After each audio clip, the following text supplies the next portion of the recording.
You're listening to the Experience Pros Radio Show, the most positive business talk show in America. Best-selling authors of Lists That Saved My Business and founders of the Extreme Customer Service Directory, Angel Tussey and Eric Raymer, are inspiring you to get your business right. They know the customer experience isn't just another thing, it's the only thing. Let's join Angel and Eric for today's program. Hello, friends, and welcome to the Experience Pros Radio Show with Angel Tussey, Eric Raymer. Very nice to have you along with us today. Angel is still in Las Vegas, and that means that we've got Sally Wurr hanging out with us today. Sally, thank you so much for co-hosting with me today. You know, I can't believe the hour's already gone by. It's just like they say that time goes by. You know, time flies when you're having fun. It does, we have absolutely. more fun with Sally Wurr in the studio than anybody else. I'm telling you, it's just so true. And I'm super happy to have you here. You make me smile. Good, right? Good. Every time you come into the studio, I think to myself, I didn't realize that I wasn't as happy as I could possibly be. But when you walk in, I get happier. Yes. And I notice it. Yeah. So I'm grateful for your jaw's hurt a little bit, you know. My jaw does hurt. We do. We laugh a lot.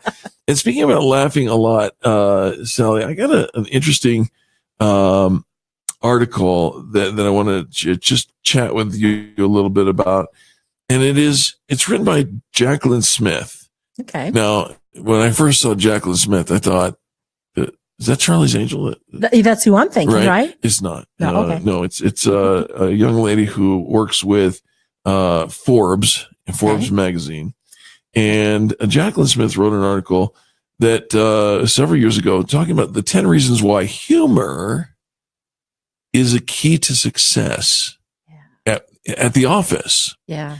And I'm thinking humor, I never would have thought about it, but now Leigh Buchanan, the editor at large at Inc. magazine, wrote a more recent article saying funny leaders are better leaders, according to 2 Stanford professors.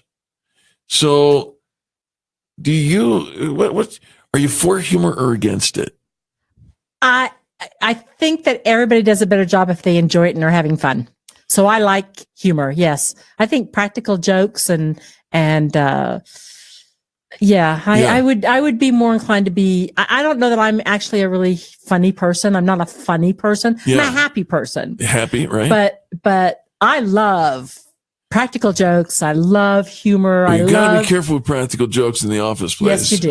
You do. It's a slippery slope. It is a slippery slope. But I agree with you. And you know, it's funny because you say you're not a funny person, and I think you're constantly making me laugh. Yeah. And it reminds me of when I was a young and in training magician. Yes. And that was a long time ago and a lot of hair back in the day. But I was driving down the interstate with my mentor. My mentor was actually the one driving, and I was sitting shotgun.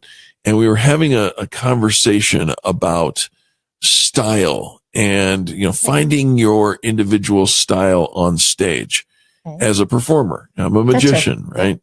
Yep. And so my mentor was saying, you know, Eric, I have tried every format of humor that there is. I've tried stand-up comedy. I've tried just telling jokes. I've tried pratfalls and slapstick. And he says, I finally came to the realization that I'm not funny. And he said that, and I thought, oh man, the big light's going on for me. And I said, I totally understand that, Dwayne. You are not funny. And but does he have to be? And here's the thing. I didn't see the 2x4 coming. He looked at me 75 miles an hour down the interstate, and he looked at me and he said, and neither are you. Oh. Wow. That was a 2x4. It hit me like a ton of bricks. I had no idea it was coming. And he looks at me and says, look, I've discovered I'm not funny and neither are you. Now here's the upside of this conversation. I actually listened to him, and I worked with him for years. He's a funny guy. I mean, everybody laughs during his programs. Everyone does. During my shows, everybody laughs. And here it is. I don't have to be funny if the situation is funny. Absolutely. Right? I would It takes agree. the burden of responsibility off of me if the situation is funny. And there are no victims to the humor. I think that Right. is a good idea. So many times, this is where practical jokes get in Yeah. trouble, right? Is because there tends to be a victim as the punchline of the humor. And I tell people, I say, look, I'm all for having a good time, telling a joke, whatever. There can't be any victims in the humor. Yeah. And if you can't tell the joke without a victim, then here's what I suggest. Make yourself the victim.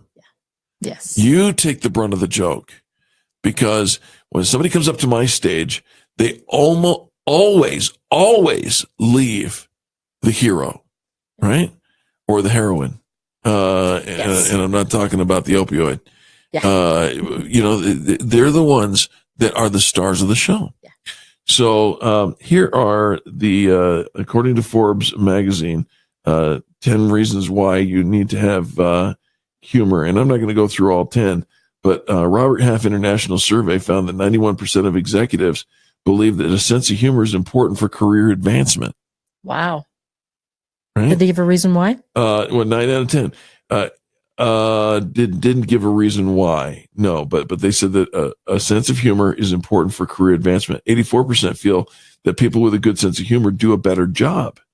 Another study by Bell Leadership Institute found that the two most desirable traits in leaders: strong work ethic and a good sense of humor. Do you think maybe it's because they don't take themselves seriously? They know what their job is. They know what their staff's job is. And if you don't, humor, you don't take yourself seriously. You're a little bit more lighthearted. I think that's part of it. I think another part of it is, Sally, that life requires adaptation, right? That's a big word. Yes, absolutely. Okay, so let me break it down to you. Gary Barnes puts it this way: launch and adjust. Right? You go into leadership, you're doing your thing, you've got it going on, and then you come across something unexpected. What do? You adjust. Right? That's the adaptation part that I was talking about. Yeah.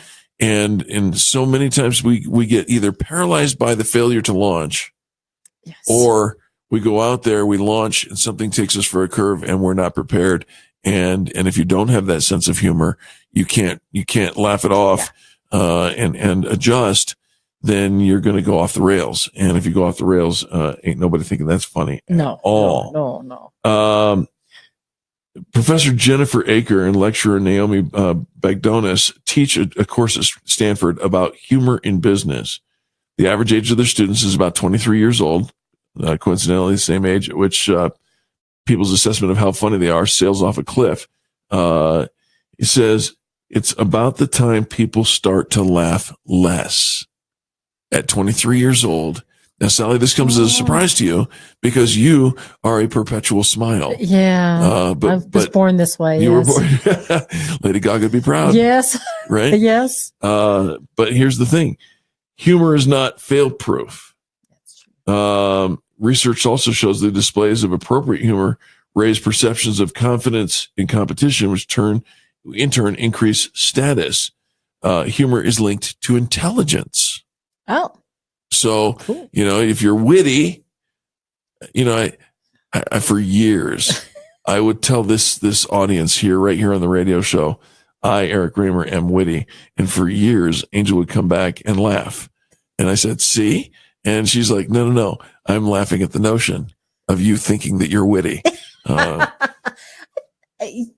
I think you're witty. That simply because you have a chance, you come back with things that have a lot of humor to them. You have a great reaction to things that people say. And here's the thing: I think 9 out of 10 times you're right. Yeah. It's the one time that I say something that I think is witty or comical or whatever, and you get an email saying, "Gosh, you're a little bit edgy here today." And I'll be honest with you, I made a comment on the program last week. We had a couple of stylists in the studio, and I made a comment which was misheard and then misrepresented back to our network. Oh, and the comment was, that's the problem with you two stylists. You're all married, right? I said, Yeah. you're married. And it came back. I was trying to be humorous. But in the day and age where people are super freaked out about the hashtag Me Too, it came off flat. And for that, I apologize. Yeah.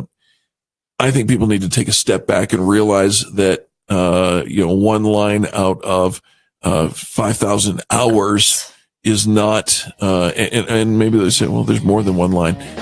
Look at the context and understand that no harm was intended.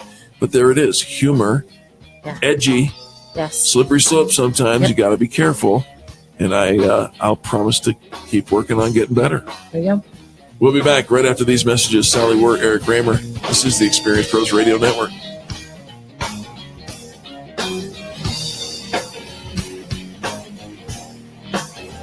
You're listening to the Experience Pros Radio Show, America's home for positive business talk.